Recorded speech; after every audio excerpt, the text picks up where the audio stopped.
Alright, so I want you guys to understand the gameplay you're watching. This is an 1830 Legend Lost sector. We clear this in 2 minutes and 20 seconds, but here's what makes it special. We use only abilities. That's it. Even on the unstoppable champions, the overload champions, and to top it off, even on the boss. We go toe to toe with all these dangerous, hard-hitting, high-health enemies and come out unkillable on this Arc Hunter build. This is the new king of Arc Hunters for me, and I'm going to show you guys why right now. There are two exotics that have been challenging each other for this position, and that is Assassin's Cowl and Liar's Handshake for the Arc King. Now, the majority of you might think right off the bat that Assassin's Cowl is better, and in past seasons it probably has been. Mainly because we could go invisible after a kill, and we could kill pretty much anything in the game in 2 or 3 punches because of the combo of our combination blow melee ability, which stacks up to 3 times, and the 1-2 punch perk on shotguns. This combo would allow us to finish champions quickly and move on to our next targets, while being invisible because of Assassin's Cowl, because it makes you invisible on powered melee final blows. And remember that, powered melee final blows. But unfortunately, we just don't do enough damage with this combo anymore to take down champions or high health targets quick enough because of the nerf to 1-2 punch perk. It now only grants a 40% damage increase to your powered melee ability. That's it. And the whole reason to run Assassin's Cowl is to get that invisibility on powered melee final blows, not regular melees.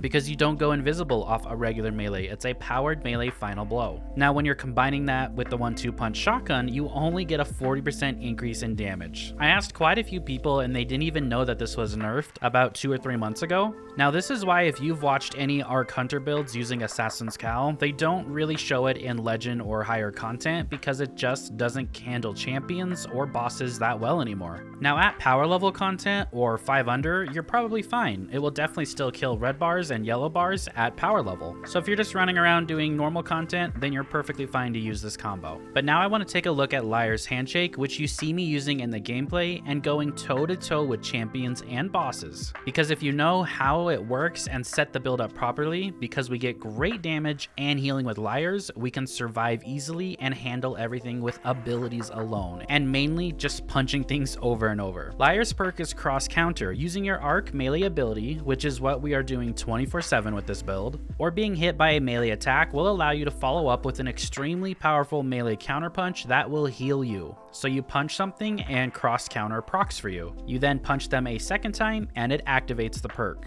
Now the first punch is still a very strong punch and just as strong as if you were using Assassin's Cowl, because it's your combination blow melee stacking 3 times like you normally would do anyways with Assassin's Cowl on. You also get the same big jolt damage and explosion that you would with Assassin's Cowl because that is all from the subclass. Assassin's Cowl does nothing but make you invisible and heal you, but we can replace that healing easily and we're adding double the damage with Liars. So your second punch now deals 200% increased damage and also heals you for about 40 HP. This means when you're coming up against that champion, you're actually outputting double the damage to kill it quicker. But even more importantly, you're healing on melee hits, not kills. So in the gameplay, you will see me take damage from the champions or boss, and even dip into the red bar of my health. And if I was on Assassin's Cowl at that point, I would be dead right then and there, because I am not healing on a hit on the champions or the boss. You'd only get that healing and invisibility on a powered melee final blow. And your power melee final blow is only doing 40% increased damage with 1-2 punch now.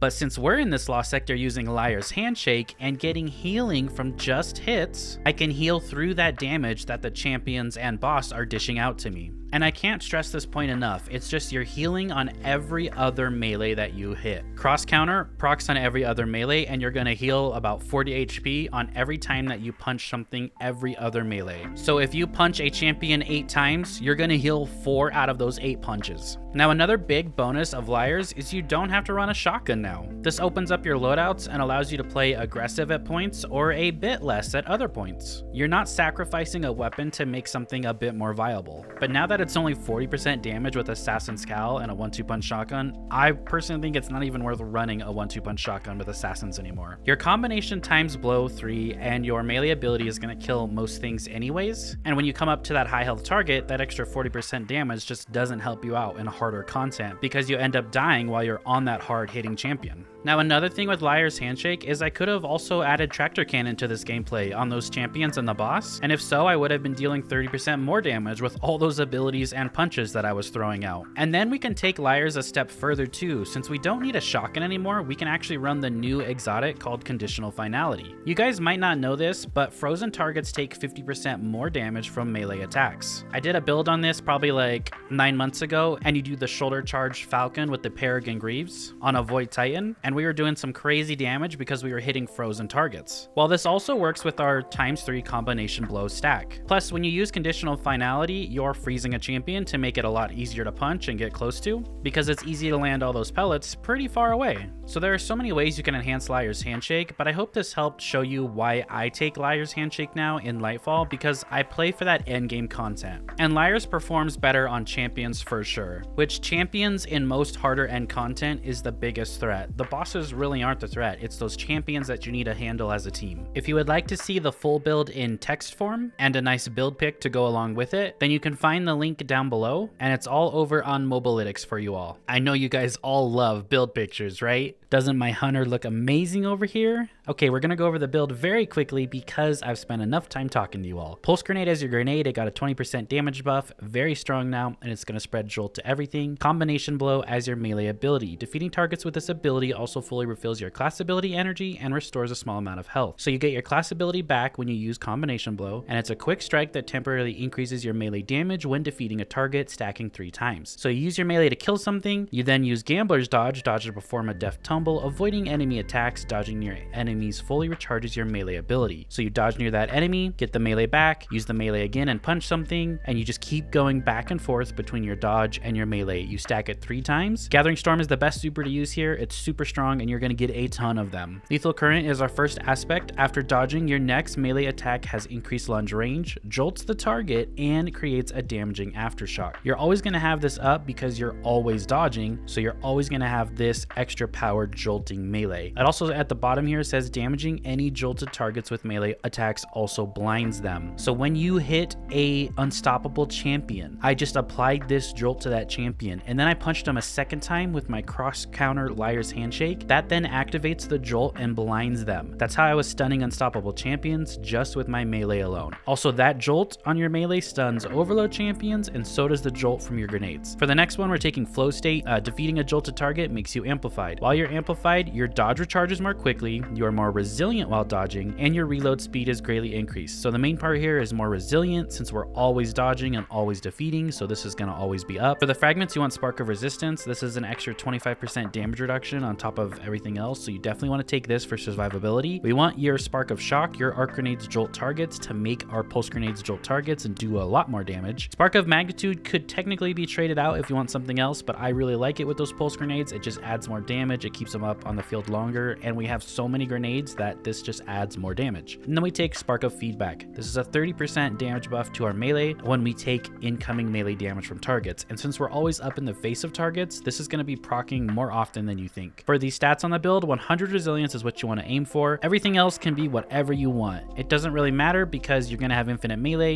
you're going to have infinite dodge, you're going to have infinite grenades from our mods, and you pretty much have infinite super from our mods as well. So 100 resilience is your play there. On the helmet for our mods, we're taking hands-on, so more super energy on those melee kills. Ashes to Assets, more super energy on those grenade kills. And then lastly, Dynamo, reduce super cooldown when using your class ability near targets. This is how we can loop our supers so quickly. On the gauntlets, you're going to take Impact Induction, causing damage with a melee attack, reduces your grenade cooldown. This is going to be proccing every 5 seconds because we're meleeing things so often. That's how we get that grenade back so quickly. We're taking Heavy-Handed, so every one of those powered melees are spawning an orb of power for us, which is just great. And then we're also going to take Grenade Kickstart just to feed that grenade loop quicker. On the chest piece, this is all damage reduction. Just base it off of what activity you're going into. On the boots, so Innervation, reduce grenade cooldown each time you pick up an orb of power. Recuperation replenishes health each time you pick up an orb of power, so that's a chunk of health. And then Better Already, your health begins to regenerate immediately after pick up an orb of power. So if you don't take damage for 2 or 3 seconds, you're going to full heal off of both of these just by an orb of power. And every melee kill you get